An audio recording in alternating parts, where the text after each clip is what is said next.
خۆزگە ئێمە بە هەڵەدا بچوایین ڕفراندۆم سەری بکردە. لە دووەمین ساڵیادی ڕیفراندۆمەکەی هەرێمی کوردستان پانێڵێک بۆ نوێنەری 4 لایەنی سیاسی سەرەکی بەڕێوە چوو کە هەریەکەیان بە شێوازی خۆی نەخشی لە ڕووداوەکانی ڕیفراندۆمدا هەبوو. کارگێڕی ئەنجومەنی سیاسی کۆمەڵی ئیسلامی دەڵێت بۆ پەندوەرگرتن یادی ڕیفراندۆم بکەنەوە نەک بۆ تانەدان لە یەکتر. هاوکات ئاماژە بەوە دەکات خەڵکی دووسخورمات و زۆرترین باجی ڕیفراندۆمیان داوە. بەڵام ڕیفراندۆم کە یادیەکەینەوە نەک وەک ئاهەنگ یادیکەینەوە چکە دەرەنجامی خراپیە بوو نەبوو مواتەرات و دژایەتی یەکتریش بێ با بۆ وێزگەیەک بێ بە خۆمانە بچینەوە. بەڕاستی کۆمەڵی هەڵەی زەق هەبوو لە ڕیفراندۆمە. ئەگەر ناوچەیەکی کوردستانی زەرمەند بوو بێ لە دەرەنجامی ڕیفراندۆم خەڵکی دووسخورماتوو بووە. ئەزان چیان بەسەر هات؟ لە ڕاپەڕینیش خەڵکی دووسخورماتوو بوو بە شایەتی عوسمانی حاجی مەحموود 11 ڕۆژ شەڕمان کرد 500 شەهیدماندا هیچ کەسێکەوەی نەکرد. لەم ڕیفراندۆمی شەعەوەی باجەکەیدا خەڵکی دووسخورماتوو بوو ماڵیان تاڵان کرد دوکانەکانیان سوتاندن و شەهیدەکانیان ڕاکێشا بە شارعەکانە ئەوە خەڵکی دووسخورماتوو بوو. لەبەرەوە ئەو برادەرەی خانەقینیش حەز ناکەم زۆر بە بینەوە حەماوەیەستێ و قسە بکە.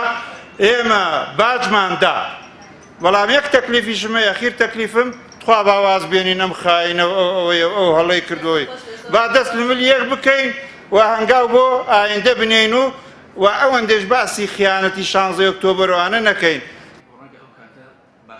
نوێنەری یەکێتی و پارتی ڕای جیاوازیان هەبوو.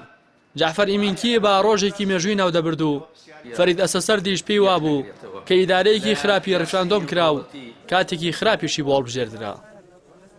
دەزانم زۆر قسە و باس لەسەر ڕێفراندۆم کراوە و دەکرێتن بەڵام ڕێفراندۆم دەمینیتن یەکە لە بڕیارە نەتەوەی هەرە گرنگەکان لە مێژووی کورد و کوردستان.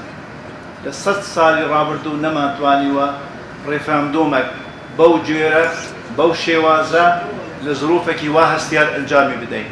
دوێشەکان ئیداری ڕێفراندۆم ئیدارەیەکی زۆر خراپ بوو.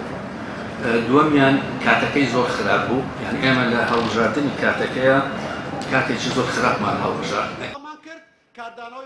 نوێنەری یەکگرتووی ئیسلامیش کە حیزبەکەی یەکێک بوو لە ئەندامانی لیژنەی باڵای ڕیفراندۆم داوا دەکات کە بۆ پەندوەرگرتن سەیری ڕیفراندۆم بکرێتەوە. و ئێمە ئەمانتوانی کاتە زانیمان سەر بەخۆ ناتوانین سەر بەخۆ بین ئەمانتوانی بە یارمەتی ئەمریکەکان ڕێکەوین لەگەڵ عێراقەکانە و بینەوە دۆخەکە بجێڕنەوە پێش چواردەی ساڵی 2014 بە هەندێ تەنازولاتەوە و تووشیەوە نەبین. ئێمە قەدەرمان ئەوە نەبوو کە تووشی ئەوە بووین یا سەرکەوتنی ڕیفراندۆم یا ئەو ڕسوایی تووشما بوو. ڕێگای سێم هەبوو ناکۆکی ناوخۆیی نەیهێشت ئێمە ڕێگای سێم هەڵبژێرین. ڕیفراندۆمی 25 ئەیلول بەبێ بەشداری کۆمەڵی ئیسلامی و بزوتنەوەی گۆڕان بڕیاری لێدرا و جێبەجێ کرا.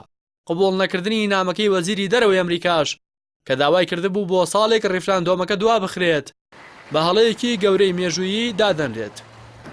ئەمە کۆمەڵی ئیسلامی ڕامان دیار بوو چونکە من نوێنەری 4 لایەنینەوە حەقیقەتە دەبێ وازەح بێت. ئەمە تا ئەخیر لەحزە لەگەڵ ڕیفراندۆم نەبووی و پێمانوان بوو زەمینە سازی بۆ نەکراوە پێشمانوا بوو ئەو دەرانجامە خراپانەیە بێت. بەڵام ئەم معنایەوە نییە لەگەڵ دەوڵەتی کوردینی. ئەمن زۆر بەپەلە چووم لەبەرەوە ڕیفراندۆمە جلی کوردیم لەبەر کرد بەڵام برادران کە سیانی سەرەکی لە پشتی ڕیفراندۆم جلی کوردیان لەبەرنی. ڕاستی حەمامین کەناڵی ئاسمانی پەیام سلێمانی.